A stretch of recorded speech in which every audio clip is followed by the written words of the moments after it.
warm up a little bit. Then I'm gonna throw you guys up there on the GoPro. We're gonna do a little cruise around, and we're gonna talk about specifically the things I wish I knew before I built my WRX.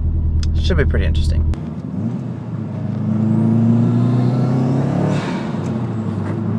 Man, that's never gonna get old. So we got on a nice little back road here. I thought we could start the video off by talking about, I guess, just a few modifications done to the car, so you get a pretty good gist of what I'm talking about when I go into what I wish I knew before I modified it. So, starting out with the drivetrain, it is a full STI drivetrain swap. Obviously that includes whatever axles, drive shaft, transmission, Brembos. I did the 5x114 swap, so on and so forth. It's on air suspension, Airlift 3P, sitting on T37V Mark IIs with Toyo R888s, and then you could see from the outside clips of the car, it's got a few aesthetic mods. Front bumper, side skirt extensions. Car is wrapped white right now. It's originally blue. Interior has a few pieces. We got some seats, gauges. Engine is probably the most expensive thing that is done to this car.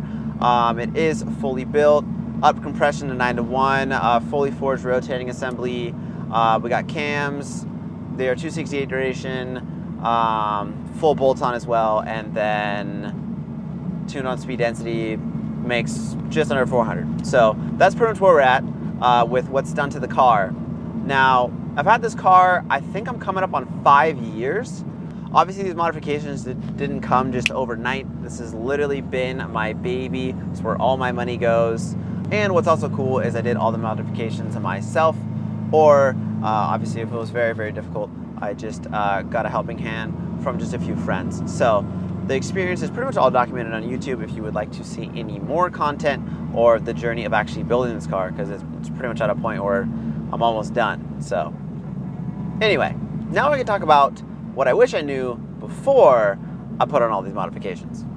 So I think the number one advice from the experience that I've got from modifying my car to this extent, and buying so many parts and selling so many parts and so on and so forth, is if you have a very particular part in mind, don't settle for something slightly less, because I'm going to tell you guys right now, you're going to end up buying what you originally wanted, even though it's probably whatever 2 or 3 times more expensive. Honestly, in my opinion, I think it is worth always buying exactly what you want, even if it is more expensive, and just waiting it out. Trust me, you're going to thank me later. Just like, for example, whatever, like getting the exact wheels that you want. Like I wanted these wheels forever, and I got 3 sets of wheels before these ones that were way cheaper just because they worked.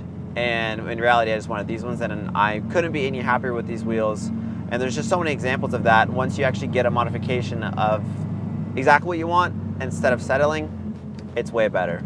Essentially, just don't settle for cheaper parts. If you know what you want originally, stay patient and get what you want.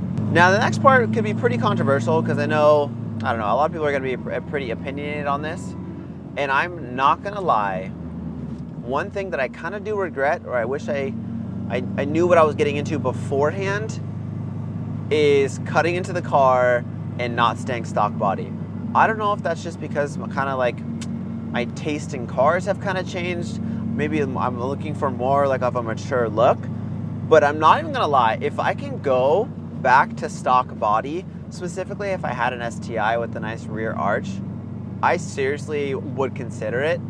It's one thing that I don't necessarily regret, but it's something I can really appreciate as a really nice stock body STI.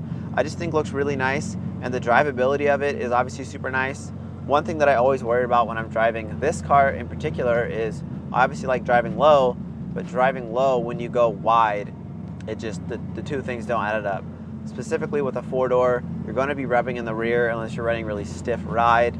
And honestly, you really can't get the best of both worlds. You can't have, in my opinion, a super low, sick setup and not rub your tires in the rear. It's something that I've been dealing with for a while. I've gotten to a point where it's pretty good, and like, you don't hear me rubbing going on this nice little mountain road here. But I don't know, it's one thing that has definitely been on my mind lately, and I think I can just always appreciate a stock body STI. So one more thing I wish I knew before modifying my WRX would be price. I guess a better way to put it would be I wish I was better in the beginning, because now I'm better, at having a really good breakdown of what everything was going to cost, because for some reason in the beginning, all the miscellaneous, I just didn't account for. Like when I built my engine, I was like, all right, I want this certain power number. And then once I started building the engine, I was like, oh wait, I need to get this. I was like, wait, I need to get that. It's the supporting mods, whatever, like doing a proper fuel system that I wasn't expecting. And things like that were just really, really expensive. And I was obviously just getting into it because I never really built a car before this. And I don't know, I just wish I had a little bit better planning, I guess you could say, as far as what I was getting into when I set out to build the WRX. And then once I got to that power number, I was like, oh God, now like my drivetrain can't handle it. So I have to get a better clutch, and I have to get a better this, and I have to get a better that. And it was just one thing on top of the other. And honestly, in the beginning, it was pretty overwhelming. I think the GoPro died right there, but essentially the main point to get across on that was just proper planning and literally write everything out just so you know what you're getting into. Research, and know the supporting mods that you're going to need, so you can really just budget it well, and yeah, just get yourself prepared for what you're gonna have to spend in order to build whatever you want. All right, so this GoPro sucks. I had to end my nice little drive-in talking. I didn't even know what clips I actually got, but the last point I wanted to get across before my GoPro decided to die. Go ahead and put that there. I'm gonna move this. Stupid GoPro. Anyway, the last point I wanted to get across is what I wish I knew before building my WRX. Really just building any car in general, necessarily getting into it.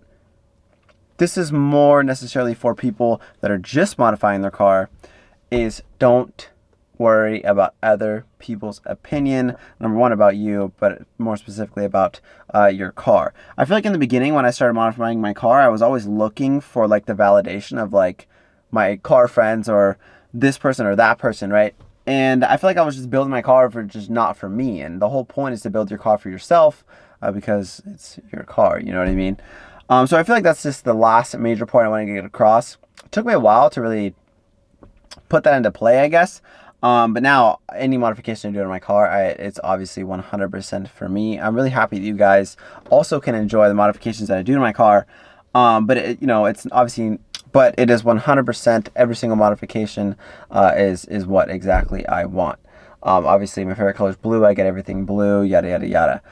So that's pretty much the last point I really wanted to get across. I hope you guys got some value out of this video. I hope you guys kind of learned something that you didn't know before, and hopefully you can apply it in your building process of your car. As always, I hope you guys enjoyed this video, and I catch you guys on the next one. Peace out.